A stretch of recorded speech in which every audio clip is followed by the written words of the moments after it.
रात के 11 बज रहे थे और रितिका अकेले सुनसान सड़क पर चलती जा रही थी। उसके दोनों तरफ दूर दूर तक जंगल फैले हुए थे। रितिका बार बार पीछे भी पलटकर देख रही थी और फिर चलती जाती। आज इतनी देर हो गई कि मुझे ऑटो तक नहीं मिला। एक तो पूरा दिन ऑफिस में बॉस ने खराब कर दिया। ऑलरेडी सर दर्द कर रहा है और अब पैर भी दर्द करने लगे। कुछ कदम चलने के बाद अरे हाँ, याद आया, राहुल कुछ कह रहा था। यहाँ आगे कोई बरगद का पेड़ है, वहाँ से शॉर्टकट है जो सीधा हमारी कॉलोनी के पीछे वाली गली में निकलता है। मैं एक काम करती हूँ, शॉर्टकट ले लेती हूँ, जल्दी पहुँच जाऊंगी, वरना तो मैं अगली सुबह ही घर पहुँच पाऊंगी। कुछ आगे जाकर ही रितिका को बहुत ही बड़ा और घना बरगद का पेड़ दिखा और उसे देखकर रितिका खुशी से बोली, बस यहीं से जाना है। वह तुरंत बरगद के पेड़ से लगे पगडंडी पर चल पड़ी जो जंगल के बीच से होकर गुजरती थी। आधे रास्ते पर आने के बाद रितिका को डर लगने लगा था। उसे लग रहा था जैसे दोनों तरफ जंगल से कई जोड़ी आंखें उसे घूर रही है। तभी उसे लगा जैसे कोई उसके पीछे चल रहा है। रितिका के बढ़ते कदम अचानक थम गए और उसने पीछे पलटकर देखा तो ऐसा लगा जैसे कोई साया बड़ी तेजी से गुजरा हो। रितिका का दिल जोरों से धड़कने लगा। उसके चेहरे पर पसीने की बूंदें चमकने लगी थी। वो अपने कदम तेज तेज बढ़ाती जा रही थी। तभी उसे बाइक की आवाज सुनाई दी। इस वक्त यहाँ बाइक की आवाज सुनना रितिका के लिए बहुत हैरानी की बात थी। लेकिन पीछे देखा तो पीछे से एक बाइक आ रही थी और वो बाइक रितिका के कुछ आगे जाकर रुकी और बाइक से उतरा एक बड़ा ही गुड लुकिंग सा लड़का। पहले तो रितिका को घबराहट हुई, लेकिन फिर उसने सोचा चलो कोई इंसान तो दिखा। तब तक वो लड़का चलता हुआ रितिका के पास आ चुका था और उसने कहा, आप रात के इस वक्त ऐसी जगह पर क्या कर रही हैं मिस? मेरा नाम रितिका है, मैं आईटी कंपनी में काम करती हूँ। दरअसल आज मुझे लेट हो गया तो मुझे कोई सवारी नहीं मिली और यहाँ से शॉर्टकट है, इसलिए मैं यहाँ से आ गई। इतने कहते कहते रितिका को अचानक से तेज ठंड का एहसास होने लगा। वो अपना हाथ सहलाते हुए अपने मन में बोली, अचानक ठंड कैसे हो गई? अब तक तो सब ठीक था। इतने में वो लड़का मुस्कुराता हुआ अपना हाथ आगे बढ़ाकर बोला, मेरा नाम बादल है। इत्तेफाक से आज मुझे भी देर हो गई थी तो मैं भी शॉर्टकट के चक्कर में इधर से जा रहा था। अच्छा हुआ आप मुझे मिल गई। वैसे ये रास्ता रात के वक्त अकेले आने जाने वालों के लिए ठीक नहीं है, जमाना बहुत खराब है। आइए मैं आपको आगे तक छोड़ दूं। पहले तो रितिका को लगा मना कर दे, ऐसे किसी अनजान के साथ जाना ठीक नहीं होगा। लेकिन फिर उसने सोचा कि ऐसे सुनसान जंगल में जानवरों का शिकार बनने से तो अच्छा है कि किसी अजनबी के साथ आगे तक चली जाए। रितिका बादल के साथ उसकी बाइक पर बैठ गई। रास्ते भर बादल अपने बारे में बताता रहा। उसने बताया कि वो जमींदारों के खानदान से है। उसके घर वाले शहर में नौकरी करना, अपने गांव से दूर रहना इन चीजों को पसंद नहीं करते और चाहते हैं कि वो गांव आकर जमींदारी संभाले। लेकिन बादल को अपना करियर बहुत प्यारा था, इसलिए वो अकेला ही यहाँ रहता है और इवेंट मैनेजमेंट कंपनी में काम करता है। बादल अकेले ही बोलता जा रहा था। उसने जरा सा पीछे मुड़कर देखा तो रितिका उसकी पीठ पर सर लगाए अपनी आंखें बंद कर शायद वो सो गई थी। तभी बादल ने अचानक से बाइक को ब्रेक लगाया और ब्रेक लगने से रितिका हड़बड़ाकर उठी। आंखें खोलते ही रितिका ने जो सामने देखा उससे वो कांप उठी। उसने देखा कि बाइक के आगे एक लाइन से कई काले साए खड़े हैं।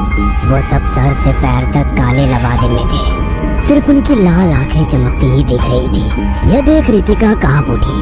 उसने बादल का हाथ पकड़ते हुए कहा, बादल ये सब क्या है? इसलिए मैंने तुमसे कहा था ये जगह रात में अकेले जाने आने के लिए ठीक नहीं है। बादल की आवाज में अजीब सी दर्द थी। रितिका ने बादल की आंखों में देखा तो रितिका के देखते ही देखते बादल की आंखें भी लाल होकर चमकने लगी थी और ये देखकर रितिका चीख पड़ी और चीखती हुई बेहोश होकर गिर गई। अगली सुबह जब रितिका की आंख खुली तो वो अपने घर में थी। अपने बेडरूम में रितिका हड़बड़ाकर उठी और चारों तरफ देखकर बोली, मैं घर कैसे आ गई? और वो बादल, वो काले साए। इतने में रितिका की मम्मी कमरे में आई और बोली, अब कैसी तबीयत है? मेरी तबीयत तो ठीक है, लेकिन मैं घर कैसे आई? मैं तो हाँ, तुम तो जंगल में बेहोश पड़ी हुई थी। वो तो भला हो उस लड़के का, क्या नाम बताया था उसने अपना? हाँ, बादल।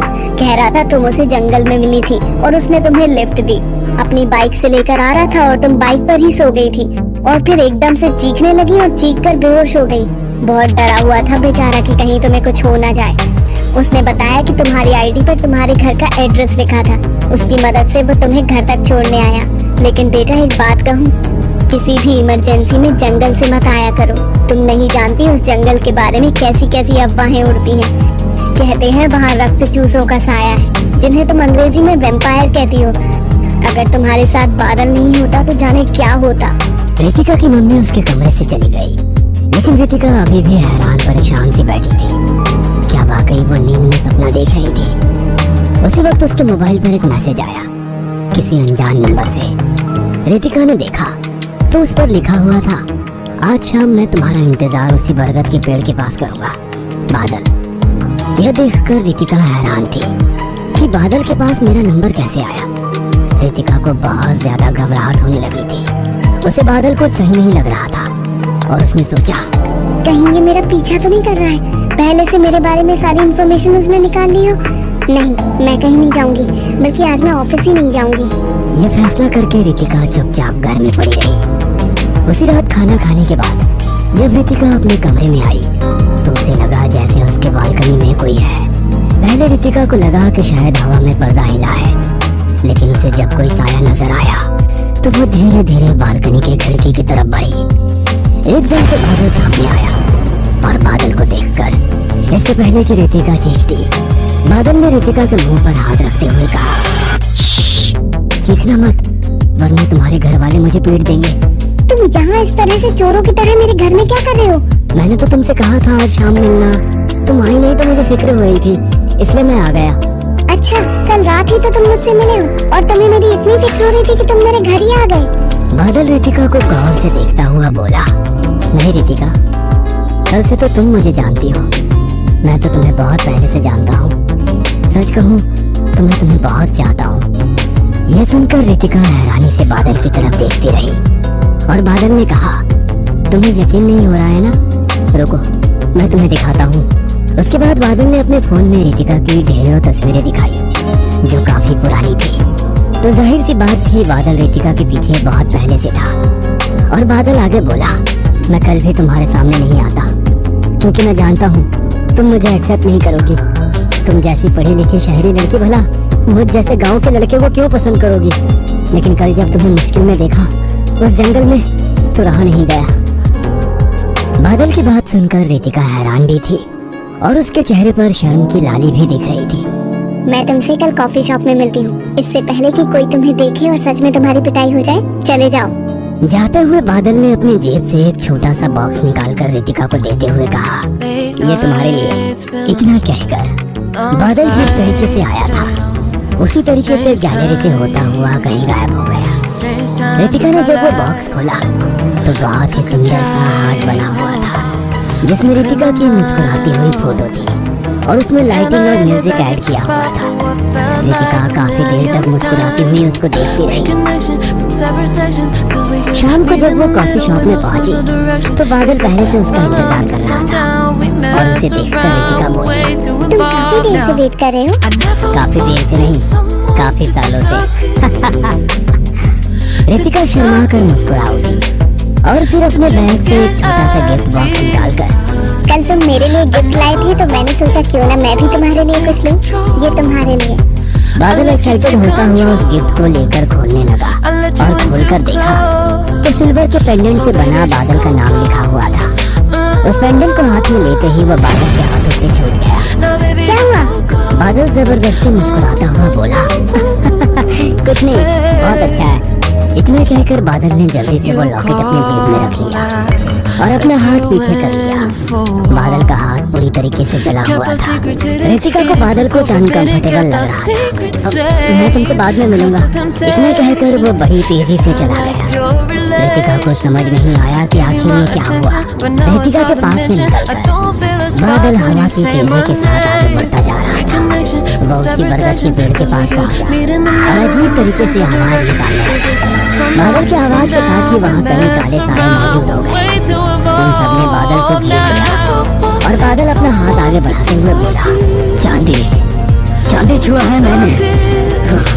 वह काले साए बादल के इर्द गिर्द गोल गोल घूमने लगे और फिर उसे घेर कर उसके ऊपर झुक गए। बादल उनके बीच में कहीं छुप जा गया। और थोड़ी देर बाद जब वो काले साए हटे तो बादल खड़ा हुआ और अब वो बिल्कुल ठीक था। उसका हाथ भी बिल्कुल ठीक हो चुका था। बस कुछ दिनों की बात है, कुछ दिनों तक मुझे उस लड़की के आसपास रहना है। जैसे ही हमारा मकसद पूरा हो जाएगा हमें इस तरह छुप कर नहीं रहना पड़ेगा। हम वैम्पायर से एक बार फिर अपनी शर्तों पर जिएंगे। बादल की आंखें लाल हो गई और अपने दोनों खिले दांतों के साथ वो बहुत ही खूंखार लगने लगा था। बादल के पीछे एक लाइन से खड़े वो काले लबादे वाले साए आसमान की तरफ देखकर अजीब से आवाज निकालने लगे थे, जिससे वो पूरा जंगल कांपने लगा था।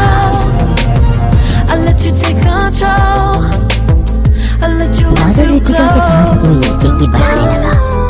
कभी वो साथ खाना खाने जाते तो कभी घूमने।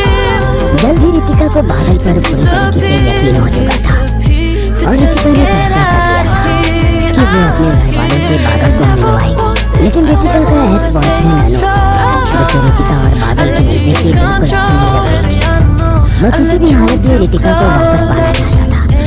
रितिका ने उसकी बुरी आदतों की वजह से ही उसे छोड़ा था और अब अनुज को लग रहा था कि वो कैसे भी करके रितिका और बादल का रिश्ता तोड़वा दे।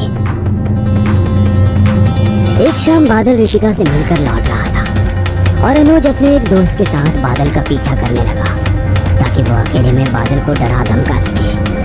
अनुज बादल का पीछा करते करते जंगल वाले रास्ते में आ चुका था। बादल उसी विशाल बरगद के पेड़ के पास जाकर रुका और अपने साथियों को आवाज देने लगा। जल्दी कई सारे साए वहां मौजूद हो। बादल अपने साथियों के साथ था। तभी उसे लगा जैसे कोई उस पर नजर रख रहा है और उसने देखा दो लड़के जो पेड़ के पीछे छुपे इन लोगों को ही घूर रहे हैं। बादल ने जैसे ही उन लड़कों को पलट कर देखा से भागे और बादल के होठों पर एक क्रूरता भरी मुस्कुराहट आ गई और वो हवा की तेजी के साथ लड़कों के सामने जाकर खड़ा हो गया। बादल के दो पहने दांत और लाल आंखें देखकर उन दोनों लड़कों की हालत खराब हो गई थी। वह घबराते हुए वहां से भागते। इससे पहले बादल ने उन दोनों को दबोचा और उन दोनों के गर्दन पर अपने दांत बारी बारी से चुका दिए। देखते ही देखते हुए दोनों लड़के लाश बनकर सड़क पर गिर गए और बादल वही जंगलों में कहीं खो गया। अगली सुबह जब रितिका उठी और अपना मोबाइल चेक कर रही थी, उसे लगा कि शायद बादल का कोई कॉल मैसेज आया होगा, लेकिन ऐसा कुछ नहीं था। तभी उसे घर के बाहर बहुत शोर शराबे की आवाज आई। पूछने पर पता चला कि दो लड़कों की मौत उस जंगल में हो गई है। पूरी कॉलोनी में ये अफवाह थी कि ये काम वैम्पायर का है। ये शहर और इसका जंगल सदियों से वैम्पायर से श्रापित रहा है। ये सुनकर रितिका को बादल की और फिक्र होने लगी, क्योंकि बादल भी जंगल की तरफ से गया था और तब से उसका कुछ पता नहीं था। कॉल भी नहीं लग रहा था। रितिका तुरंत घर से बाहर निकली और उसी बरगद के पेड़ की तरफ बढ़ी जहां बादल ने उसे पहले भी मिलने बुलाया था। रितिका वहां काफी देर तक खड़ी रही, आसपास ढूंढती रही, लेकिन उसे बादल कहीं नहीं मिला। उस दिन शाम को जब रितिका ऑफिस से लौट रही थी तो वो जानबूझकर उसी रास्ते से लौटी कि कहीं बादल उसे दिख जाए, लेकिन बादल तो नहीं। लेकिन रितिका को महसूस हुआ जैसे कोई उसका पीछा कर रहा है। रितिका ने जब पीछे पलट कर देखा तो वही काले साए थे जिन्हें रितिका ने पहले दिन बादल के साथ देखा था। ये देखकर रितिका के हाथ पैर फूल गए। वह पूरी जी जान से वहां से भागने लगी, लेकिन वो साए लगातार रितिका के पीछे लगे रहे और रितिका भागते भागते किसी से टकराई और जब उसने देखा तो वो बादल था। बादल को देखते ही वो काले साए जंगल में कहीं गुम हो गए। बादल, ये सब क्या था? कौन थे ये और तुम्हें देखकर भाग गए? तभी रितिका की नजर बादल की आंखों पर पड़ी। बादल की आंखें बिल्कुल लाल हो चुकी थी और ये देखते रितिका बादल से दूर खड़ी हो गई। बादल ने अपनी आंखें बंद की और फिर एकदम सामान्य होकर बोला, नहीं, तुम शैतान हो। हाँ, तुम सही कह रही हो। मैं शैतान और दरिंदा था। रितिका, तुम मुझसे डरो मत, मैं तुम्हारा ही बादल हूँ। रितिका डरते हुए पीछे खिसकते हुए बोली, लेकिन तुमसे मिलने के बाद मैंने अपने आप को बदलने की पूरी कोशिश की। मैंने वो तरीका ढूंढ निकाला है जिससे मैं अपने आप को पूरी तरीके से बदल सकता हूँ। बस मुझे तुम्हारा साथ चाहिए। रितिका, जो कि बादल के प्यार में पूरी तरीके से पागल थी, उसने पूछा, कैसे? क्या तुम इन सब से बाहर आ पाओगे? तुम एक नॉर्मल इंसान बन पाओगे? मैं खुद तुमसे ये बात करना चाहता था रितिका। मैं एक लाश हूँ जिसकी आत्मा कैद है। बस एक बार मेरी रूह मुझे वापस मिल जाए, फिर मैं भी तुम्हारी तरह इंसान बन जाऊंगा। लेकिन उसके लिए मुझे मेरे सच्चे प्यार की जरूरत है। वो सच्चा प्यार जो मुझे मेरे इस रूप में अपना सके और खुद को पूरी तरीके से मुझे सौंप दे। रितिका को बादल की बात सुनकर बहुत घबराहट हो रही थी। वह बादल को बिना कुछ बोले उल्टे पैर वहां से भागी। पूरी रात रितिका बेचैन रही। उसे समझ नहीं आ रहा था कि वो क्या करे। उसके दिल में जो बादल के लिए प्यार था, उसे वो इनकार भी नहीं कर सकती थी। और आखिर रितिका ने फैसला ले लिया था कि उसे क्या करना है। उसने बादल को कॉल किया, लेकिन उसका फोन नहीं लगा। रितिका उस दिन पूरे दिन बादल को कॉल और मैसेज करती रही, लेकिन बादल का कुछ पता नहीं था। 2 दिन निकल गए। तीसरे दिन खुद बादल का कॉल आया और रितिका ने रोते हुए कहा, तुम ऐसे कैसे कर सकते हो? तुम्हें पता है मुझे तुम्हारी कितनी फिक्र हो रही थी। मैं कुछ भी करने को तैयार हूँ। बताओ क्या करना होगा मुझे तुम्हें पाने के लिए? आज रात ठीक 12 बजे उसी बरगद के पेड़ के पास आ जाना। आधी रात को चारों तरफ चांद की रोशनी फैली हुई थी। सुनसान रात और जंगल से आते जानवरों की आवाज से रितिका को डर लग रहा था, लेकिन वो फिर भी उस बरगद के पेड़ तक पहुंची तो उसने देखा वहाँ एक निशान बना हुआ था जो भीतर जंगल की तरफ इशारा कर रहा था। रितिका डरते हुए उस तरफ बढ़ी। वो अब जंगल के बीच पहुंच चुकी थी। वहाँ बिल्कुल पेड़ पौधा नहीं था। एक मैदानी हिस्सा था जहाँ एक बड़ा सा गोल कुंड बना हुआ था जिसमें पानी रखा था और उसके चारों तरफ गोल घेर कर काले लबादे वाले साए खड़े थे। उन सब के बीच में उस कुंड में एक बड़ी विशाल मूर्ति खड़ी थी। वह मूर्ति भी उन्हीं लबादों में ढकी थी। धीरे धीरे चांद की रोशनी बिल्कुल गायब हो गई और वहाँ अंधेरा फैल गया। रितिका ने ऊपर देखा तो चांद सफेद की जगह बिल्कुल लाल हो चुका था और तभी एकदम से बादल रितिका के सामने आया। रितिका, देर मत करो। वो देखो ब्लड मून। यही वक्त है जब तुम मुझे वापस इंसान बना सकती हो। जल्दी करो और दिखा दो अपना प्यार। रितिका डरते हुए बोली, मुझे क्या करना होगा बादल? उस कुंड में जाकर खड़ी हो जाओ और वो जो कुंड में पहले से खड़ा है उसके सर पर हाथ रखो और बोलो, मैं अपनी मर्जी से तुम्हें अपनी रूह सौंप रही हूँ। मेरी रूह के बदले तुम आजाद हो जाओ। बादल, मुझे डर लग रहा है। मुझ पर भरोसा रखो। रितिका घबराते हुए उस कुंड की तरफ बढ़ी। रितिका ने जैसे ही उस कुंड में पैर रखा, उसने देखा उन सारे काले लवादों वालों ने अपने अपने लवादे उतार कर फेंक दिए। वो सब दिखने में तो इंसान की तरह ही थे, लेकिन उनके चेहरे सफेद, आंखें लाल और 2 पैनी दांत। वो सब ऊपर ब्लड मून की तरफ अपना चेहरा करके जोर जोर से शोर मचाने लगे। और बादल रितिका के पीछे खड़ा होकर बोला, रितिका जल्दी करो। रितिका ने कांपते हुए अपना हाथ अपने सामने खड़ी मूर्ति के सर पर रखा और धीरे धीरे बादल की कही हुई बातें दोहराने लगी। मैं अपने पूरे दिल से, अपनी इच्छा से अपनी रूह तुम्हारे हवाले करती हूँ। मेरी रूह के बदले तुम आजाद हो जाओ। रितिका के इतना कहते ही बादल ने रितिका के गर्दन में अपने दांत चुभा दिए। रितिका जोर से चीख पड़ी और ब्लड मून से एक लाल रंग की रोशनी निकली जो पहले से खड़े उस मूर्ति के सर पर पड़ने लगी और वो मूर्ति टूट गई और एक जीते जागते शक्ल में बदल गई। वहाँ मौजूद सभी वैम्पायर खुशी से शोर मचाने लगे। वे शख्स रितिका के गर्दन पर बने बादल के दांतों के निशान को देखकर मुस्कुरा उठा। उसने जख्म पर अपनी 2 उंगली रखकर अपनी आंखें बंद की और कुछ बुदबुदाने लगा। रितिका ने अपनी आंखें खोली, लेकिन रितिका नहीं रही थी। उसकी आंखें भी लाल बल्ब की तरह जल रही थी। उठते ही वो जोर से चीखी और उसके 2 तीखे दांत बाहर निकले और उसने मुस्कुराते हुए बादल की तरफ देखा। शेफाली ने अपना चेहरा जैसे कांच में देखा तो उसकी जोरों से चीख निकल गई। कांच में उसके चेहरे की जगह किसी भयानक महिला का चेहरा नजर आ रहा था, मानो किसी ने पत्थर से उस महिला का चेहरा कुचल दिया हो। जगह जगह से खून और मांस लटक रहा था महिला शेफाली को देखकर जोरों से हंस रही थी। अचानक शेफाली का चेहरा भी उस महिला के चेहरे की तरह भयानक दिखने लगा। अपना चेहरा देखकर शेफाली की चीख निकल गई। चीख के कारण शेफाली की नींद खुल गई। उसने उठकर देखा तो अपने बिस्तर पर ही थी। सबसे पहले उसने अपने हाथ पैरों को देखा और जाकर कांच में अपने चेहरे को निहारा। चेहरा पहले की तरह ही खूबसूरत था।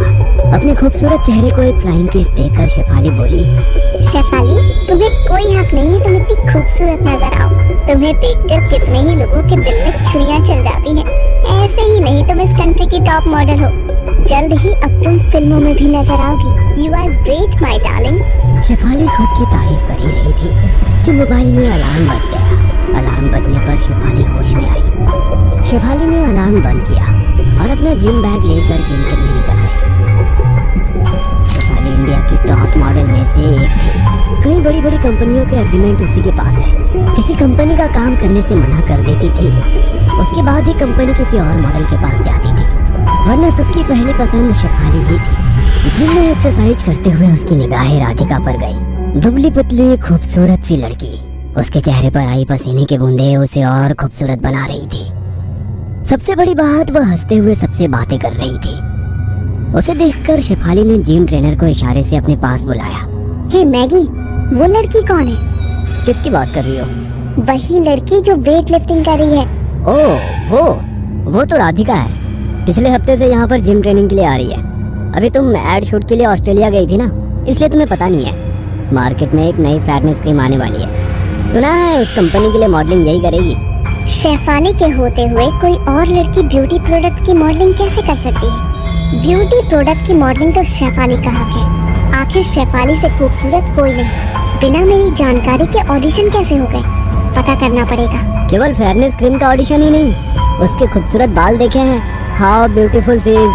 हेयर ऑयल के लिए भी मॉडलिंग करने वाली है। उस लड़की के लिए तारीफ सुनकर शेफाली गुस्से में उसकी ओर देखने लगी। तुम कितने सालों से मुझे जानती हो, फिर भी उस लड़की की तारीफ कर रही हो? ये लड़कियां सिर्फ 2 दिन के लिए ही मॉडलिंग कर सकती हैं। लंबे समय तक मेरे मुकाबले में नहीं टिक पाएंगे। शेफाली, इतना गुरूर भी अच्छा नहीं है। तुम इतने सालों से यहाँ पर आ रही हो, मगर तुमने कभी किसी से बात करने की कोशिश नहीं की। मगर उस लड़की को देखो, केवल 8 दिनों में जिम में आने वाले सभी लोग उसके दोस्त बन गए हैं। शेफाली गुस्से में मैगी की ओर देखने लगी। उसकी आंखें लाल हो गई थी। आज तो मेरे सामने किसी लड़की की तारीफ कर दी, मगर आज के बाद किसी की तारीफ की तो मुझसे बुरा कोई नहीं होगा। Shefali is best. कहकर शेफाली अपना जिम बैग उठाकर अपने घर गई।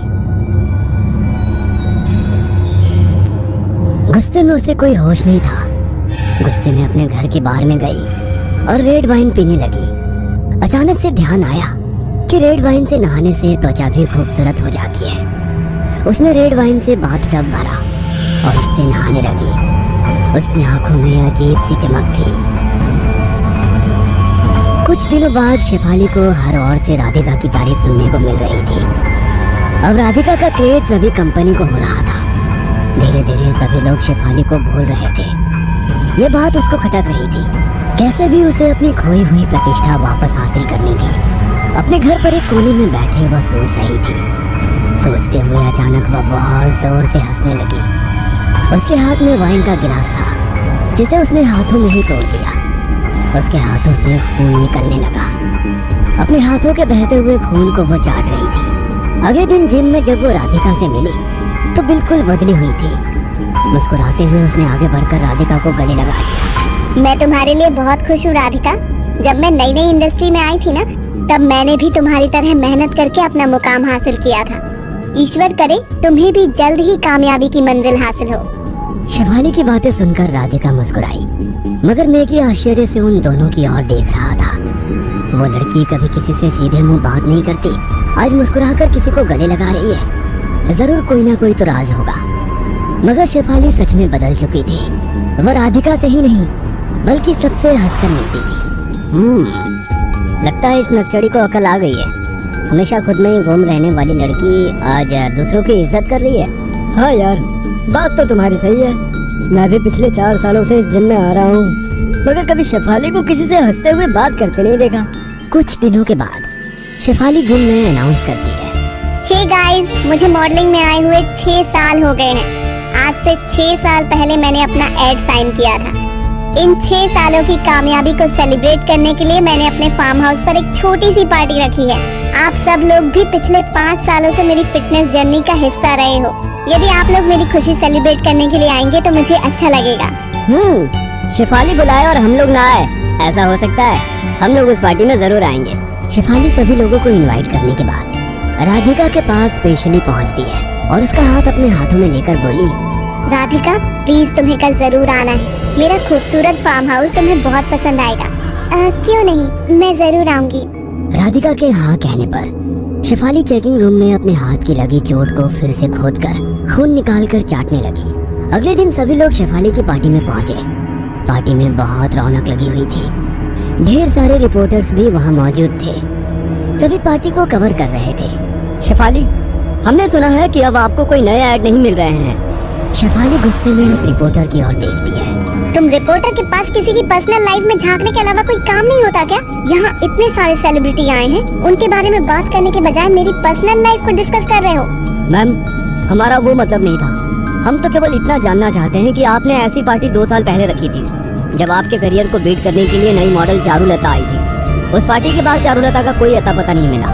इस पार्टी के बाद नई उभरती मॉडल राधिका भी गायब ना हो जाए। अपनी जुबान पर लगाम दो, अपनी हद भूल रहे हो। सब जानते हैं चारुलता ने पार्टी की रात में बहुत सारी ड्रिंक कर ली थी। इतनी मुफ्त की शराब उसे हजम नहीं हुई और ना जाने कहाँ जाकर मर गई। मिडिल क्लास लोगों को जब भी मुफ्त का मिलता है तो उन्हें आसानी से हजम नहीं होता। No more questions please. Party पूरे शराब पर चल रही थी। सभी लोग बहुत एंजॉय कर रहे थे। शेफाली अपने हाथ में एक ड्रिंक लेकर राधिका के पास पहुंची। राधिका, ऐसे चुपचाप क्यों खड़ी हो? पार्टी एंजॉय करो। Have drink please. No ma'am, I can't drink. तुम अभी अभी इंडस्ट्री में आई हो, तुम्हें शायद पता नहीं कि पार्टी में ड्रिंक को ना नहीं किया जाता। Let's try it. Sorry ma'am, मैं नहीं ले सकती हूँ। कोई भी प्रोफेशन आपको कुछ भी ऐसा करने पर मजबूर नहीं कर सकता जो करना आपकी मर्जी के खिलाफ हो। फिर तो ये ड्रिंक है, वैसे भी सेहत के लिए हानिकारक है। जानबूझकर सेहत के साथ खिलवाड़ क्यों? राधिका की बात सुनकर शेफाली मुस्कुराकर वहाँ से चली जाती है और बाथरूम में जाकर दोबारा कांच के गिलास से अपना हाथ का घाव खोद लेती है और निकलता हुआ खून पीने लगती है। मनी मन सोच रही थी कि राधिका तो ड्रिंक भी नहीं करती, अब इसे रास्ते से कैसे हटवाऊंगी। पार्टी खत्म होने वाली थी, सभी लोग जाने लगे। शेफाली ने राधिका को रोका और कहा, अरे तुम इतनी जल्दी कहाँ जा रही हो? पहली बार मेरे फार्म हाउस पर आई हो ना? रुको, मैं तुम्हें अपना पूरा फार्म हाउस घुमाऊंगी। पहाड़ों के बीच होने के कारण सुबह यहाँ का सनराइज का नजारा बहुत खूबसूरत होता है। नहीं मैम, आप खामखा परेशान हो रही हैं। मैं फिर कभी आऊंगी, अभी इजाजत दीजिए। राधिका की बातें सुनकर शेफाली को गुस्सा आ रहा था। कभी ड्रिंक नहीं करना, कभी रुकना नहीं। इस लड़की के नाटक कितने ज्यादा है। मगर फिर भी मुस्कुराते हुए बोली, राधिका, मैं आसानी से किसी की ओर दोस्ती का हाथ नहीं बढ़ाती, मगर ना जाने क्यों तुम्हें देखकर लगा कि तुम मेरे लिए अच्छी दोस्त साबित होगी। क्या तुम अपनी नई दोस्त की खुशी के लिए इतना भी नहीं कर सकती? राधिका शेफाली की इमोशनल बातों में आकर फार्म हाउस पर रुकने के लिए मान जाती है। सभी मेहमानों के जाने के बाद राधिका और शेफाली करीब बैठे थे। राधिका, तुम ड्रिंक तो करती नहीं हो, क्या तुम मेरा साथ देने के लिए प्लेन सोडा भी नहीं पी सकती हो? राधिका ने मुस्कुराकर सोडा का गिलास अपने हाथों में ले लिया। दोनों बातें करते करते छत पर पहुंच गए। छत के पीछे खाई थी। आपने बिल्कुल पहाड़ी के किनारे पर अपना फार्म बनाया है। आपको यहाँ से डर नहीं लगता? डर? कैसा डर? मैं तो अक्सर यहाँ रात में आती हूँ और घंटों इस खाई को निहारती रहती हूँ। आओ मेरे पास, हम लोग यहाँ छत के कोने पर बैठकर बातें करेंगे। मुझे इस तरह की ऊंचाई से डर लगता है, मैं यहीं ठीक हूँ। अब शेफाली का सब्र जवाब दे चुका था। उसने राधिका को घसीटते हुए छत के कोने पर खड़ा करने की सोची, मगर शेफाली अपनी पूरी ताकत लगाकर भी राधिका को उसकी जगह से नहीं हटा पा रही थी। उसने पलटकर देखा तो राधिका की जगह चारुलता खड़ी थी, सड़ी हुई लाश जो जगह जगह से कुचली हुई थी। चेहरा तो इतना भयानक मानो किसी ने पत्थर से कुचल दिया हो। जगह जगह से खून आ रहा था। उसे देखकर शेफाली ने उसका हाथ तुरंत छोड़ दिया और 2 कदम पीछे होती, मगर चारुलता हंसते हुए आगे बढ़ने लगी। क्या हुआ शेफाली? मुझे यहाँ से धक्का नहीं दोगी? अपने रास्ते से हटाना चाहती हो ना मुझे? हटा दो। लो, मैं खुद तुम्हारे करीब आ रही हूँ। चारुलता जैसे जैसे आगे बढ़ रही थी, शेफाली पीछे हटने लगी। शेफाली दीवार के एकदम कोने पर पहुंच गई थी। मुझे माफ कर दो चारुलता, मुझसे गलती हो गई। इस जगह से फेंका था ना तुमने मुझे, किसी को मेरी लाश भी नहीं मिली। आज तुम भी मरोगी, लेकिन मैं तुम्हें मौत नहीं दूंगी, बल्कि उससे भी बदतर सजा दूंगी। गुमनाम मौत तुम्हारे लिए बहुत छोटी सजा होगी। इसे अपनी सुंदरता का बहुत घमंड है। इसकी सजा यही है कि इसकी सुंदरता खत्म हो जाए। कहते हुए चारुलता ने शेफाली का पूरा शरीर नोच दिया, खासकर उसका चेहरा जो उसकी खूबसूरती का घमंड था। चारुलता, इस तरह अधमरा करके मत छोड़ो, मुक्ति दे दो मुझे भी। गुमनाम मौत नहीं, गुमनाम जिंदगी अब तुम्हारी सजा होगी। ना तुम ठीक से जी पाओगी और ना ही मर पाओगी। किसी के सामने जाने में भी तुम्हें शर्म आएगी। तुम्हारे कर्मों की सजा है कि तुम जीवन भर अकेली रहो। चारुलता के श्राप के कारण शेफाली अब बदरंग जिंदगी जीने पर मजबूर हो गई। एक दो बार मरने की कोशिश करी तो चारुलता की आत्मा ने उसे मरने नहीं दिया।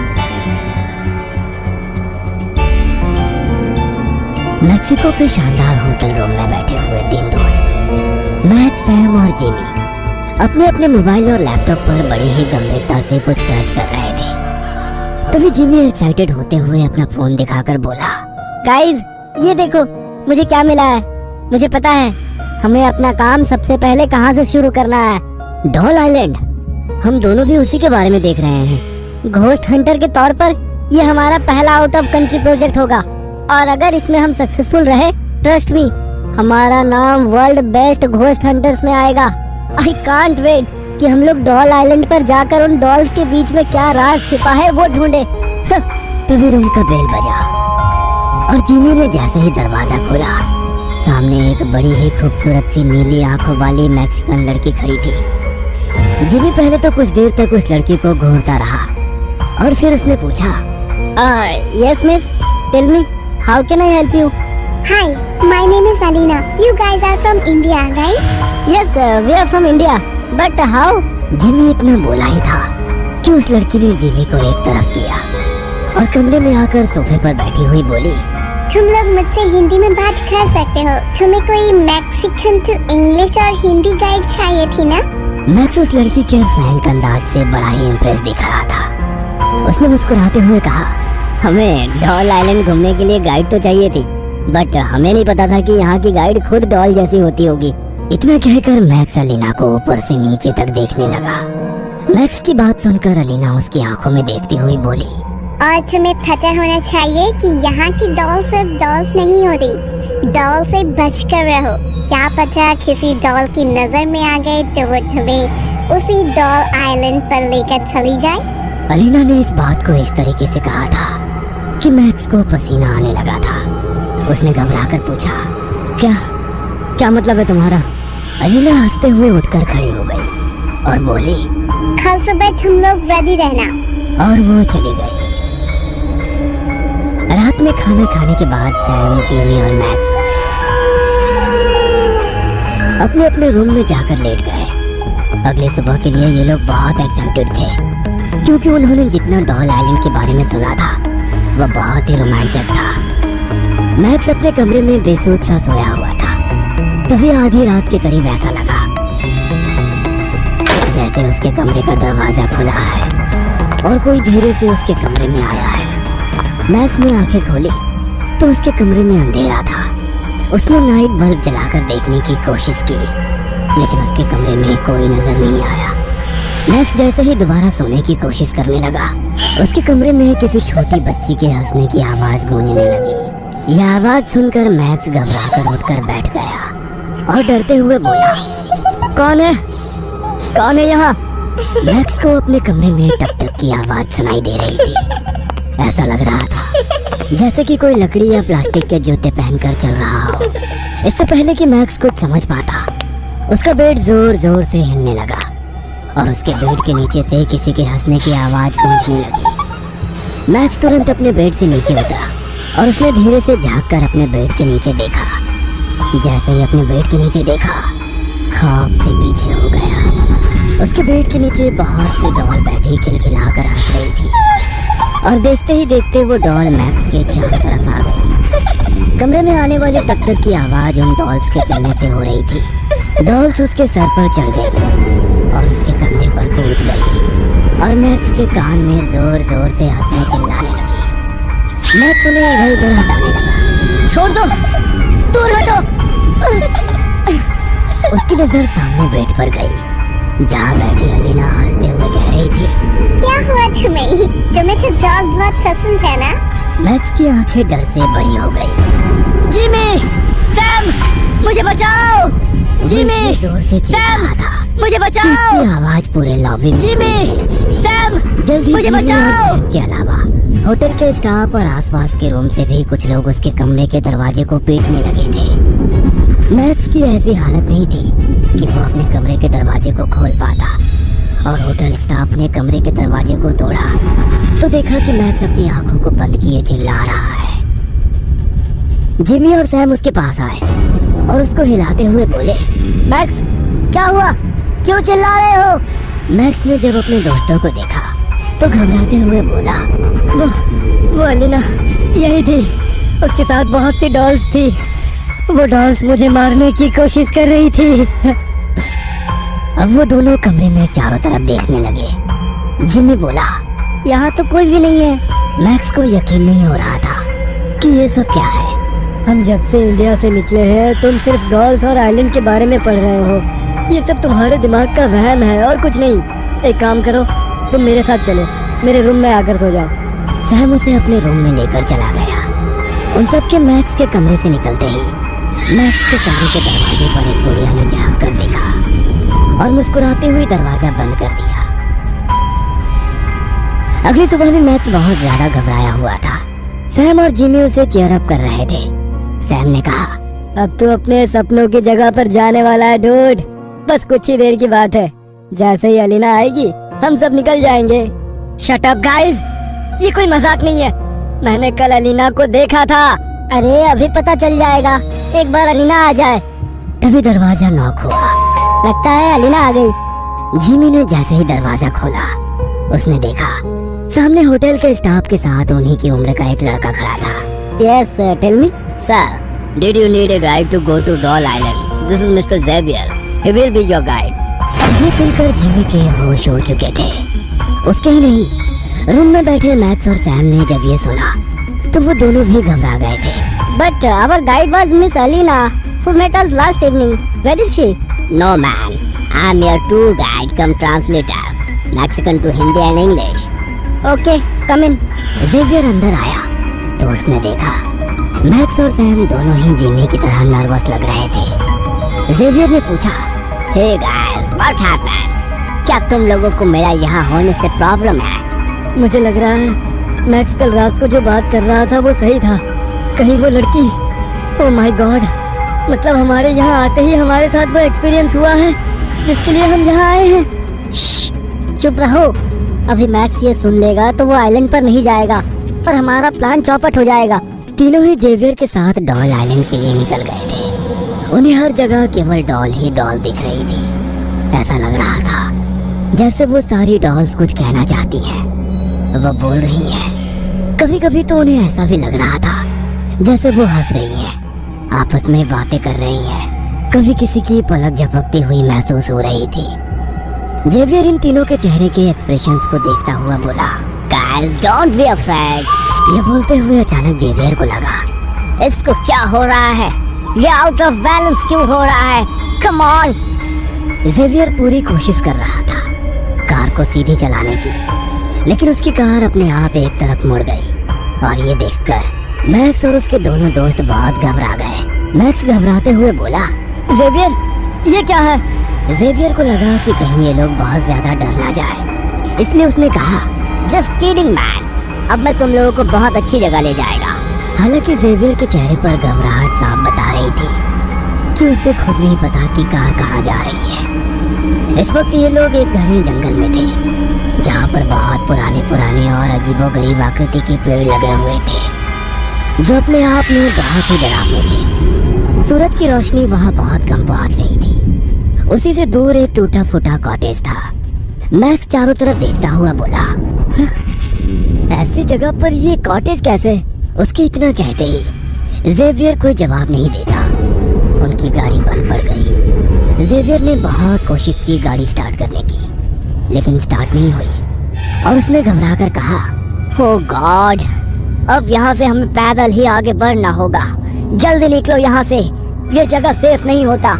जेवियर कार से उतरा और इन सबको भी जल्दी उतरने को बोलकर जल्दी जल्दी कदम बढ़ाने लगा। आखिर क्यों यहाँ हर जगह ऐसा मंजर देखने को मिलता है? इस आइलैंड में सबसे ज्यादा हॉन्टेड प्लेस यही है।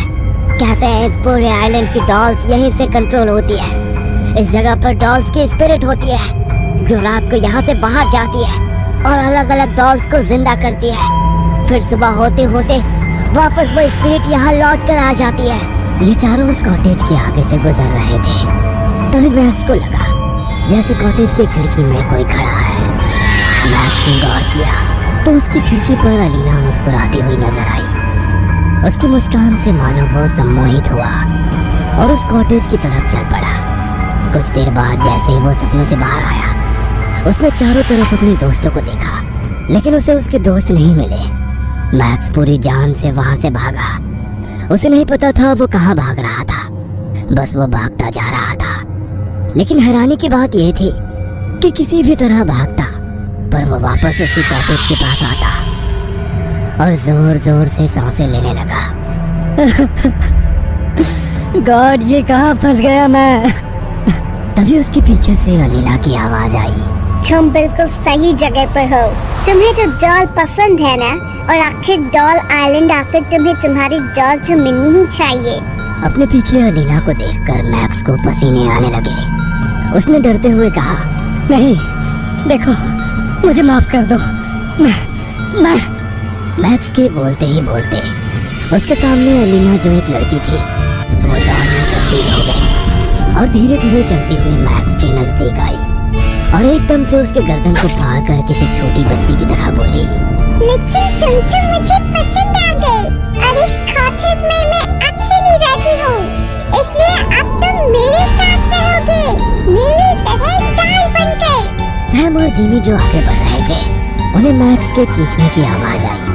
उन्होंने जब पीछे पलट कर देखा तो मैक्स नहीं दिखा। कहीं वो कॉटेज में तो नहीं चला गया? जेवियर के साथ सैम और जिमी दोनों ही उस कॉटेज तक भागते हुए आए, लेकिन उन्हें वहाँ मैक्स नहीं दिखा। तभी सैम की नजर मैक्स के जूतों पर पड़ी। मैक्स के शू तो यहाँ है, इसका मतलब वो कहीं कॉटेज में तो नहीं गया। चलो जल्दी देखते हैं। इसका कोई फायदा नहीं है। देखो, मैंने कहा था ना, ये सबसे डेंजर प्लेस है, लेकिन तुम्हारा दोस्त नहीं माना। अगर अपनी जान प्यारी है तो यहाँ से निकलो, वरना हम में से कोई यहाँ से लौट कर नहीं जाएगा। हम यहाँ से सीधा पुलिस स्टेशन जाएंगे, क्योंकि मुझे पता है कि मैक्स कॉटेज में ही है। देखो माय फ्रेंड्स, इस जगह पर 1 मिनट भी नहीं रुक सकता, और मैं तुम लोगों को बता दूं कि पुलिस भी कुछ नहीं कर सकता है। तुम लोगों को अगर अपने मन का पीस के लिए पुलिस का हेल्प चाहिए तो तुम लोग ले सकता है। आखिर है क्या इस जगह पर? ये पूरा आइलैंड गुड़ियों से भरा हुआ है, बाकी कहीं कोई प्रॉब्लम नहीं हुई। इतने सारे लोग यहाँ आते हैं, वो सब तो गुम नहीं हुए। गाइस, मैं तुम लोगों को पहले बताना चाहता था, लेकिन तुम लोग मेरा बात नहीं मानता। ये आइलैंड सिर्फ इसलिए फेमस नहीं है कि यहाँ पर डॉल्स टंगी हुई है। इस जगह पर जो डॉल्स है वो नाइट में उनकी रूह निकल कर शहरों में घूमती है और इंसानों को चुनती है और उन लोगों को यहाँ तक लेकर आते हैं और फिर डॉल्स बना देते हैं। हो ना हो तुम्हारा वो दोस्त मैक्स भी इन डॉल्स के चपेट में आ गया है। तुम बता रहा था ना, कल तुम्हारे पास कोई गाइड आई थी। हो ना हो वो कोई ह्यूमन नहीं थी, वो डॉल थी जो अपने शिकार की तलाश में निकली थी और उसने तुम्हारे दोस्त को सेलेक्ट किया था। क्या बकवास है ये? ऐसा कुछ नहीं होता। माना हम घोस्ट हंटर्स हैं, हमारा काम है भूतों को पकड़ना, लेकिन हम भी जानते हैं इस तरह की कोई चीज नहीं होती। ये सब बस लोगों को डराकर पॉपुलर होने का तरीका है। तभी जिमी को लगा जैसे कोई उसे आवाज दे रहा है। उसने जब देखा तो उसे कॉटेज के विंडो पर अलीना के साथ मैक्स खड़ा दिखा और देखते ही देखते दोनों डॉल में बदल गए। ये सब देख तीनों डर गए। जैसे ही वो गाड़ी में बैठे, अचानक गाड़ी के छत पर कुछ गिरने की आवाज आई। वह छत से होते हुए बोनट पर आ गिरी।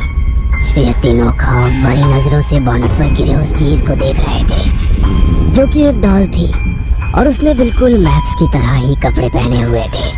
गाइस, हम साथ आए थे तो साथ ही रहेंगे। इतना कहकर वो डॉल हंसने लगी जेवियर ने पूरी स्पीड से गाड़ी स्टार्ट की और वो डॉल एक तरफ गिर गई, लेकिन उसके पीछे डॉल की भयानक हंसी रह गई।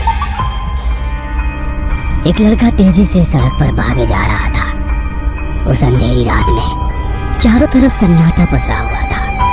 बीच जंगल में से गुजरती हुई रोड के अगल बगल लंबे घने पेड़ थे। वहां पर केवल उसके भागने से ही हो रही कदमों की आवाज और उसके हाफने की आवाज आ रही थी। दूर कहीं मानो कोई रो रहा था। धीरे धीरे किसी के सिसकने की आवाज तेज होती जा रही थी। दूर तक भागने के बाद वो एक पेड़ के नीचे खड़ा हो गया और मुड़कर देखने लगा। कोई उसके पीछे तो नहीं है, मगर वहां दूर तक किसी को ना देखकर उसे चैन की सांस आई, मानो किसी मुसीबत को बहुत पीछे छोड़ आया हो। तभी किसी ने उसके कंधे पर धक्की दी। उसे लगा कि पेड़ के पीछे कोई है। जैसे ही उसने झांक कर देखा, वहां कोई नहीं था।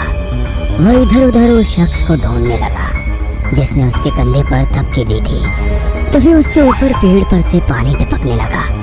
उसने वो पानी की बूंदें हाथ में ली तो वो पानी नहीं बल्कि खून था, चाहे लाल खून। खून देखकर उसकी चीख निकल गई। चीख सुनकर उस पेड़ पर से एक साथ कई सारे चमगादड़ उड़ने लगे। उनके एक साथ उड़ने से वहां का शांत माहौल बेचैनी देने वाले शोर में बदल गया था। कुछ पल के बाद शांति हो गई, मगर अभी भी उसका दिल जोरों से धड़क रहा था। उसे कुछ समझ में नहीं आ रहा था कि उसके साथ क्या हो रहा है। हिम्मत करके धीरे धीरे आगे बढ़ा। तब उसे दोबारा एहसास हुआ कि उसके पीछे कोई चल रहा है, मगर उसने पलटकर नहीं देखा। जिसके लंबी सी नाक थी, कटा फटा चेहरा और आंखों से खून बह रहा था, वो भयानक चुड़ैल थी। इस तरह उसे अचानक अपने सामने देख लड़का 2 कदम पीछे हट गया और वहां से भागने की कोशिश करने लगा, मगर बुढ़िया ने वहीं खड़े खड़े अपने हाथ को बढ़ाया और अपने नाखूनों से उसका चेहरा नोच लिया। उसे अपने शरीर पर किसी के चलने का एहसास हुआ तो उसकी नजर अपने चारों तरफ पड़ी। वो चारों तरफ से बड़ी बड़ी मकड़ियों से घिरा हुआ था। सारी मकड़ियां उसके ऊपर चढ़ने लगी और उसकी चीख से पूरा जंगल गूंज उठा। एक ही पल में मकड़ियों ने उसके शरीर का पूरा मांस खा लिया। हड्डियों का कंकाल छोड़कर वहां से गायब हो गई। क्या बकवास है ये? लैपटॉप बंद करते हुए विभा ने अपने पास बैठे वैभव से कहा, इसमें बकवास क्या है? अच्छी भली तो कहानी है। कितने इंटरेस्टिंग तरीके से वो भूतनी सामने आई थी। ओह, देखकर तो मुझे अभी भी डर लग रहा है। मेरे हाथ के रोंगटे खड़े हो गए थे उसे देखकर। दिल जोरों से धड़क रहा था। ओह, ये भूत प्रेत ना सब बकवास बातें हैं। ऐसा कुछ भी नहीं होता। ये तो मूवी बनाकर लोगों को डराते हैं फिल्म मेकर्स। तूने कभी सुना है कि ये लोग सच में होते हैं? क्या कभी किसी ने देखा है इनको? वैभव गुस्से में विभा की ओर देखने लगा और बोला, तुम मान या मत मान, भूत तो होते हैं। कहते हुए उसकी आंखें लाल हो गई। मैं नहीं मानती। हाँ, जल्दी तुझे इन सब के होने का एहसास होगा, तब तू मेरी बातों पर यकीन करेगी। हाँ, कराओ मुझे एहसास, तभी तुम्हारी बात मानूंगी। कहते हुए विभा जोरों से हंस रही थी। कुछ दिनों बाद रात के 10 बज रहे थे। अपनी एक मीटिंग खत्म करते करते विभा को निकलने में देर हो गई थी। वो कार में बैठकर खुद से बोली, Vibha madam, it's too late. 10 तो आपको पुणे में ही बज गए। मुंबई पहुंचते पहुंचते 1 बज जाएगा। फिर वहीं से सुबह ऑफिस। सारी जिंदगी झंड हो रखी है। ये प्राइवेट जॉब से तो सरकारी नौकरी अच्छी है। कम से कम टाइम की लिमिट तो होती है। यहाँ तो टाइम की कोई लिमिट ही नहीं है। यदि कल ऑफिस के लिए लेट हो गया तो हाफ डे लगा देंगे, मगर ये नहीं देखेंगे कि कल देर रात तक ऑफिस की मीटिंग अटेंड की है। विभा खुद से बातें कर ही रही थी, तभी उसके फोन पर उसके बॉयफ्रेंड और उसके कलीग वैभव का फोन आया। विभा, कहाँ हो तुम? अभी तक निकली या नहीं? कितनी देर में आओगी? यार वैभव, तुम भी गजब करते हो। तुम्हें पता है ना, 8 बजे तो मीटिंग ही चल रही थी। उसके बाद होटल जाकर फ्रेशन अप हुई और वहाँ से निकली हूँ। 1 बजे तक ही पहुँच पाऊंगी। कितनी बार कहा है ड्राइवर को साथ लेकर जाया करो, मगर तुम्हें तो अकेले गाड़ी ड्राइव करने का शौक है। अब तुम मोबाइल को ब्लूटूथ से कनेक्ट करो और मुझसे बात करती रहो। तुम्हें पता है ना मुझे तुम्हारी चिंता हो जाती है। Please Vaibhav, don't treat me like a kid. वैसे ही मेरा मूड ठीक नहीं है। मीटिंग भी कुछ खास नहीं रही। मैं अभी बात नहीं कर रही। घर पहुंचकर मैं फोन करती हूँ। लिसन यार, मैं तुम्हें बच्चों की तरह ट्रीट नहीं कर रहा हूँ, मगर मेरी फीलिंग तो समझो। मुझे तुम्हारी फिक्र होती है। फिक्र करने से मैं जल्दी तो नहीं आ जाऊंगी। सुबह तुम्हारा ऑफिस है, तो जाओ, सुबह मिलते हैं। कहते हुए विवाह फोन रखी रही थी कि अचानक उसकी गाड़ी की डिक्की पर कुछ गिर गया। उसकी चीख सुनकर वैभव बोला, क्या हुआ? देखो, मैं बोल रहा था ना, तुम अकेली रहती हो तो मुझे चिंता होती है। तुम फोन रखो, मैं चेक करके देखती हूँ क्या है। बस यही तो डर लग रहा था, इसलिए मैं तुमसे बात कर रहा था। अभी कुछ दिन पहले ही मुंबई पुणे हाईवे पर एक लड़के का शव मिला था। कोई जानवर था या ना जाने कौन। शरीर पर मांस का एक टुकड़ा भी नहीं था, केवल कंकाल बाकी था। गाड़ी से बाहर मत निकलो, चुपचाप गाड़ी चलाओ। Please stop your nonsense, okay? सारा दिन YouTube पर हॉरर स्टोरी देखकर खुद भी डरते हो और दूसरों को भी डराते हो। मैंने पहले भी कहा है, भूत प्रेत जैसा कुछ नहीं होता है। कहते हुए उसने फोन रख दिया और फिर गाड़ी साइड लगाई। गाड़ी से बाहर निकलकर देखा तो वहाँ कुछ भी नहीं था। इतनी तेज आवाज थी मगर डिक्की को खरोच भी नहीं आई थी। वो मन ही मन सोचने लगी कि ये कैसे हो सकता है। पत्थर या जो भी था वो काफी तेज गिरा था। वो गाड़ी को आसपास से देखकर वापस पलटी ही थी कि अचानक से उसके ऊपर एक बड़ी सी मकड़ी गिरी, जिसे उसने झटका देकर हटाया। मकड़ी का आकार देखकर वो बोली, इतनी बड़ी मकड़ी, ये तो अफ्रीका के जंगलों में पाई जाती है। पुणे के जंगलों में कहाँ से आ गई? वो वापस गाड़ी में आकर गाड़ी चालू करके कुछ दूर चली ही थी कि अचानक सामने से एक बूढ़ी औरत आ गई। विभा हैरानी से उसकी ओर देखने लगी क्योंकि कुछ सेकंड पहले पूरी रोड खाली थी। अचानक से एक बूढ़ी औरत कहाँ से आ सकती है? विभा गुस्से में उसकी ओर देखते हुए बोली, अम्मा जी, मरने के लिए मेरी गाड़ी मिली थी, साइड हटो, वैसे ही देर हो रही है। वो विभा के सामने आकर बोली, मुझे आगे तक अगले गांव जाना है, रात हो गई है, कोई बस नहीं मिल रही। क्या तुम मुझे वहाँ तक छोड़ दोगी? इतनी रात को इस जंगल में क्या कर रही हो? वो बुढ़िया बिना कुछ कहे धीरे धीरे मुस्कुरा रही थी। विभा को वैसे ही देर हो रही थी तो उसने बिना कुछ सोचे समझे उसे अंदर आने का इशारा कर दिया। वो बूढ़ी औरत चेहरे पर मुस्कान लिए कार के अंदर बैठ गई। इतनी रात गई, यहाँ जंगल में अकेली क्या कर रही हो? सुना है यहाँ पर शैतानी आत्माएं एक साथ भटकती हैं। तुम्हें डर नहीं लगता? माँ जी, अभी थोड़ी देर पहले ही मैंने किसी को कहा था मैं इन सब बातों में यकीन नहीं करती हूँ। नहीं करती हो तो कोई बात नहीं, जल्द ही करने लगोगी। विभा को बुढ़िया की बातें समझ नहीं आई। अभी कुछ दूर चले ही थे कि बुढ़िया के शरीर में परिवर्तन होने लगा। अभी तक जो हाथ पैर झुर्रियों वाले थे, उसके हाथ पैरों में कसावट के साथ चमक आ गई। पोपले से मुंह में बड़े बड़े दांत थे। अभी थोड़ी देर पहले जिस मुंह से धीरे धीरे आवाज निकल रही थी, वो अचानक से जोर जोर से हंसने लगी।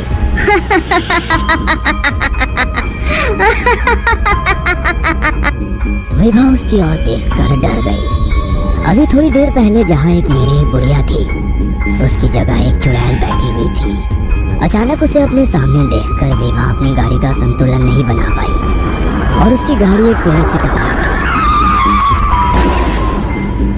कुछ सेकंड्स के बाद जैसे ही विभा कुछ नॉर्मल हुई, गाड़ी से उतरकर भागने की कोशिश करने लगी, मगर दरवाजा पूरी तरीके से जाम था। कोशिशों के बावजूद दरवाजा नहीं खुल रहा था। उसे कुछ दिन पहले देखी गई मूवी का सीन याद आने लगा। चुड़ैल जोरों से हंसने लगी।